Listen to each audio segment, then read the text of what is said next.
परिवार की सदस्य हैं आप, पोती हैं उनकी जी तो आप भी स्वागत में खड़ी रहेंगे वहाँ?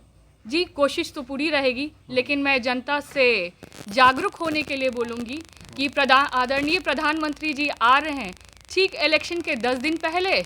आज वो 15 साल से सत्ता में हैं, कभी उन्होंने कर्पूरी ग्राम का कुछ सोचा नहीं कि ये जाते हैं उनकी जन्मभूमि पे, उनको नमन करते हैं।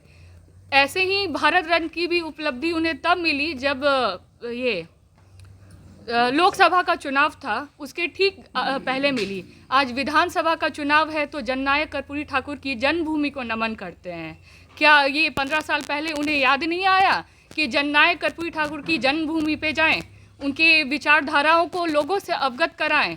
सिर्फ बोलने के लिए कर्पूरी ठाकुर हैं, क्या उनकी पार्टी की या तमाम पार्टियों के किसी भी इसमें दम है कि कर्पूरी ठाकुर के विचारधारा को लेके चलें?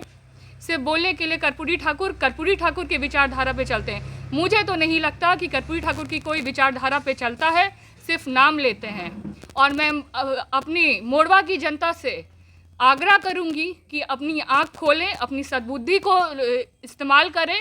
जिस तरह जननायक कर्पूरी ठाकुर के जन्मभूमि पे प्रधानमंत्री आ रहे हैं, और मैं जनता से आशीर्वाद मांगती हूँ कि ऐसा जो उनका मोरवा कर्म भूमि रहा है, आजीवन उन्होंने ताजपुर से ही चुनाव लड़ा है, उस जगह को भी एक ऐसा बनाएं और उनकी पोती को ऐसा अवसर दें कि ऐसा नाम हो कि मोरवा की ये कर्पूरी ठाकुर का कर्म भूमि है।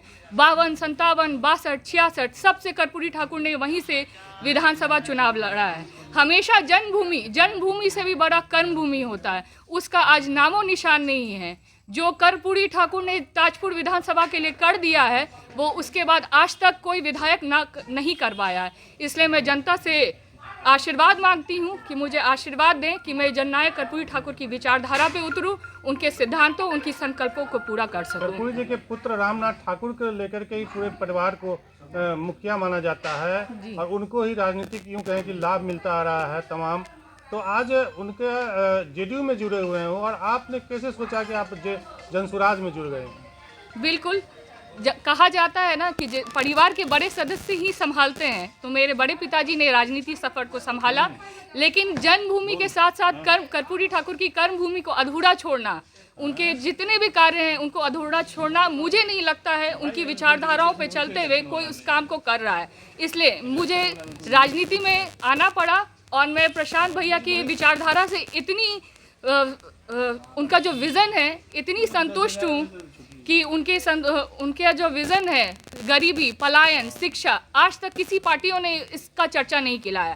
जब जनसुराज ने ये मुहिम लगाया कि पलायन कैसे रोकें, शिक्षा कैसे रोकें, उस चीज़ को लेके तब आज सारी पार्टी बोल रहे हैं कि आज हम पलायन रोक देंगे, आज हम शिक्षा की व्यवस्था करेंगे। आज आप 20 साल से सरकार में हैं, 15 साल से सरकार में, कभी किसी सरकार को चिंता नहीं हुई कि गरीब कैसे करेगा,